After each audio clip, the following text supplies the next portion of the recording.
I'm Roger with Roger's Outdoors. Today I'd like to talk to you about wildflowers and see if I can give you enough information that you want to jump in the car and go over and look for them.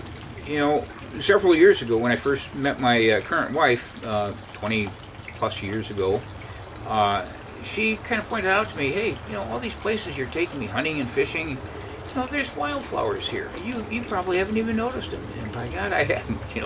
She made me stop the car and get out and say, look, it's been growing here all these years that you've been going out hunting and fishing. You never even paid attention. So, and she got me to look at it in detail and really kind of, see how pretty it was. And, told me the names of some of these things. And actually because of that, a lot of my foraging trips, hunting trips,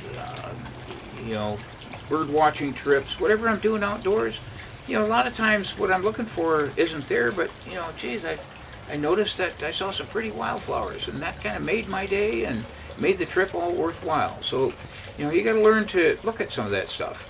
So, a lot of times you can see your wildflowers just driving the car during the springtime. There's more of them available during the spring, but they bloom all summer long. Some of them will. I mean, they grow, they start blooming. They last maybe a week or two, and then another species will come up as that one dies down, and then towards the end of the summer into fall, maybe the late blooming asters, those little purple asters will come up, and that's kind of like, okay, better enjoy me because this is it, folks. The end of the bloom. So, but you can see them while you're driving, but and really notice whole hillsides, are just kind of lit up with this stuff, and it's pretty cool. But the best way to really see them, appreciate them, and is to take a hike.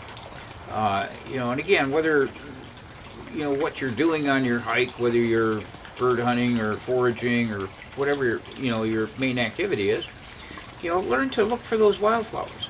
And if you don't recognize them, well, two things as you're hiking. You want to have a little backpack with safety gear in it in case you get lost or, and have to spend the night, in the woods. And as part of that little backpack, throw in some reference books. I have Northwest Foraging. If I see something that I think might be edible, there's several different wildflower. Mark Turner has a good wildflower book. The Audubon Society has a wildflower book of Washington or the Northwest. Pick up one of those and make sure you carry it along with you to, or if you're out for mushrooms, have something that identifies them also. The Washington Trails actually publishes, if you go online, they've got some favorite hikes outlined that they recommend, and the wildflowers you're likely to encounter on them, and photographs of them, and also what months you're going to see them, at different elevations. Certain hikes, the lowland hikes, you're going to see them, maybe in June, May or June, and the other ones you might not see till July up on Mount Rainier or something. So, you kind of have to have that, if you're looking for a specific flower, you need to have that kind of information. There's also commercial gardens that have been put together just to highlight wildflowers. The Arboretum, Washington Arboretum over near the University of Washington. We love to go through there in the spring to see the rhododendrons and the azaleas. Just the whole place just lights up when those are in bloom. Just huge bushes of them. Another favorite garden of ours is over north of Wenatchee called Omi Gardens. The people, the Omis that started that garden many years ago, actually went out and they loved gardening and wildflowers so much they actually backpacked in the rocks, the soil, the water, the seed that they needed to plant on this hillside, the wildflowers that were their favorites, that they really wanted to display for the public, and it was just a passion for them, a labor of love. And you can plant your own garden sometime. I mean, anyway, go see that in April or May. That's when it's really in its peak. But you can plant your own wildflowers if you got a piece of land somewhere that you say, gee, I'd like to see some wildflowers bloom in there. You go online, you can buy wildflower mixes for Washington. Make sure you have the area that that different wildflower mixes are good in different areas. And go plant some yourself. I mean, just I always loved a little sign my wife has. If